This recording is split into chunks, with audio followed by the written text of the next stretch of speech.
So guys I believe आपको पता होगा कि अभी जीएसटी ऑफिसर्स आपको नोटिस भेज रहे हैं स्क्रूटनी असेसमेंट के चलते हुए। स्क्रूटनी असेसमेंट कैसे होता है? जैसे इनकम टैक्स में स्क्रूटनी असेसमेंट होती है, ऐसे जीएसटी में स्क्रूटनी की जाती है रिटर्न्स की, और प्राइमा फेसी लेवल पे जो डिफरेंसेस आते हैं उनके बेसिस पर नोटिस भेजा जाता है। लाइक आपको एक एग्जांपल देता हूं, अगर सपोज करो किसी मंथ में आपका ओनली क्रेडिट नोट है तो आप जीएसटी 1 में उस क्रेडिट नोट को रिपोर्ट करोगे, नेगेटिव वैल्यू वो आएगी। बट 3B में आपको पता है नेगेटिव वैल्यू रिपोर्ट नहीं कर सकते हो, वहां पे आएगा 0, तो ये हो जाएगा मिसमैच। फॉर एग्जांपल ये हो रहा है आपका अप्रैल मंथ में। अब सपोज करो मई मंथ में जाकर आपकी एक सेल्स आती है, बट आप क्या करते हो, उस मई मंथ की सेल्स को जीएसटी 1 में दिखाते हो, there is no doubt about that, आप दिखाओगे। बट 3B में क्या करोगे? मई की 3B में, मई की 3B में आप एग्जैक्टली जो जीएसटी 1 में आ रहा होगा वो पे नहीं करोगे, आप जो अप्रैल मंथ का क्रेडिट नोट होगा उसे भी एडजस्ट कर लोगे। नो डाउट जब आपकी फिगर ऑटो पॉपुलेट होगी 3B में, वो रेड मार्क कर देगा, आपको दिखाएगा कि एरर है, वो आपको एरर दिखाएगा कि आप फिगर्स को चेंज कर रहे हो। बट लॉजिकली तो आप कुछ गलत नहीं कर रहे हो, आप अप्रैल का क्रेडिट नोट मई की 3B में तो करोगे एडजस्ट। तो जैसे आप मई की 3B और 1 में डिफरेंस आ जाता है, ऐसे नोटिस आते हैं। मेरे कुछ क्लाइंट्स ऐसे हैं जिनमें ऐसे जो डिफरेंसेस है वो आते हैं, क्योंकि उनकी ट्रांजैक्शंस ऐसी हैं, उनके सीएन भी आते हैं, तो किसी किसी मंथ में नेगेटिव होता है और 3B में 0 हो जाता है, या किसी किसी मंथ में अप्रैल में, फॉर एग्जांपल मई में या जून में किसी मंथ में कोई मेरी वैल्यू दिखा रहा है सेल्स की, बट 3B में वो 0 होता है, तो मुझे नोटिस आते हैं।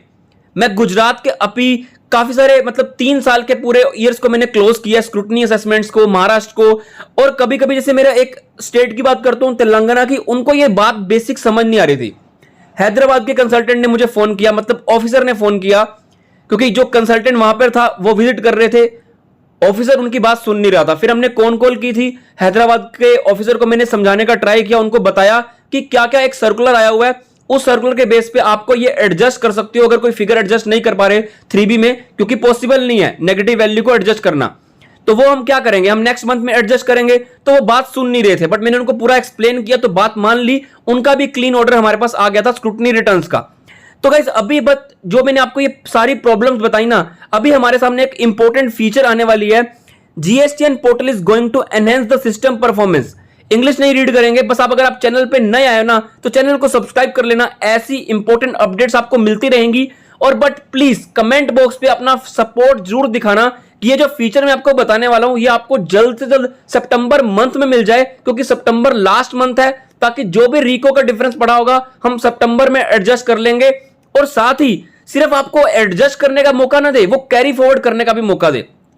तो इसे पढ़ते हैं, क्या बोला जा रहा है। Important upcoming GST system enhancement, returns में क्या अपडेट होने वाली है।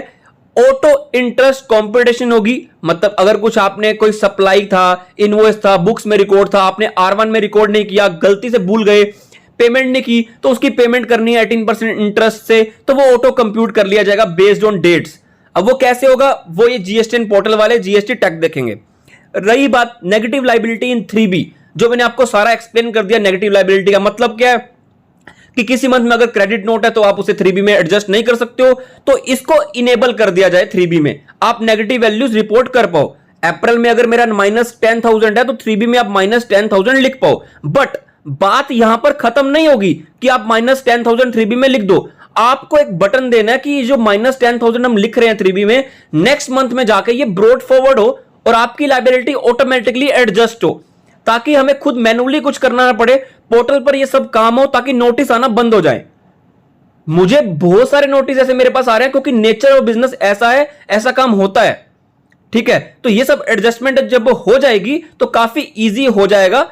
आगे चेंजेस इन कंपैरिजन रिपोर्ट, आपको मैं बताता हूं, एक टेबल नंबर 4 है ITC liability and tax liability and ITC comparison table GSTN portal पर, उसके बेसिस पर नोटिस आते हैं। बट अगर आपको पता होगा जीएसटीआर 3B में अगर आप कुछ आईटीसी रिवर्स करते हो टेबल 4 में, तो वो रिवर्सल आपकी उस टेबल 4 में कैप्चर नहीं करती जो जीएसटीएन पोर्टल पर है। रिपीट करता हूं, आपने 3B फाइल की, 3B में आपको पता है आईटीसी किस टेबल में आप लिखते हो, उस टेबल में आपको अदर्स में एक आईटीसी रिवर्स लिखते हो, तो आपने वो लिख लिया। बट जो जीएसटीएन पोर्टल है ना, जहां पर वो टेबल दिया हुआ ITC liability and comparison table, वहां पर वो कैप्चर नहीं करता उस रिवर्सल को। उसके बेसिस पर नोटिस आ जाते हैं। तो अभी ये बोल रहे हैं चेंजेस इन कंपैरिजन रिपोर्ट, हो सकता है कि वो वहां पर कैप्चर होने लग जाए। अगर वो कैप्चर हो जाएगा तो फिर तो कोई नोटिस वैसा आएगा नहीं। और साथ में ये रिफंड में चेंजेस करने वाले हैं कि अगर आपको कोई एडवांस मिला, आपने उसके ऊपर जीएसटी पेड किया, बट बाद में पता लगा है वो सप्लाई हुई नहीं है, तो उसके ऊपर रिफंड कैसे लेना है, उसकी एडवांसमेंट के ऊपर काम कर रहा है, डेवलपमेंट में है। अगर कोई रिफंड लेना है अनरजिस्टर्ड पर्सन ने, उसके ऊपर काम चल रहा है। Converting IGST refund with held cases into RFD 01, registration के कंप्लायंस में भी काफी बड़ा चेंज आने वाला है, जो कि हमने ऑलरेडी डिस्कस किया हुआ है कि अगर आपको रिफंड की एप्लीकेशन फाइल करनी है, रेवोकेशन फाइल करनी है, तो आधार ऑथेंटिकेशन आपके लिए मैंडेटरी है। रिपीट करता हूं, इसे अच्छे से बताता हूं। अगर आप कोई न्यू जीएसटी अप्लाई कर रहे हो तो आधार ऑथेंटिकेट करना ही करना है। बट अगर आप एग्जिस्टिंग टैक्स पेयर हो तो उसके लिए आधार ऑथेंटिकेट कब करना पड़ेगा? तो अगर आपको कोई रिफंड की एप्लीकेशन फाइल करनी है, रेवोकेशन एप्लीकेशन फाइल करनी है, तो आपका आधार ऑथेंटिकेट होना चाहिए। और साथ ही टेम्परेरी आईडी को सर्च करने की फंक्शनैलिटी को इनेबल किया जाएगा, और कंपनीज के लिए भी ईवीसी को इनेबल कर दिया जाएगा, एंड एलएलपी के लिए भी।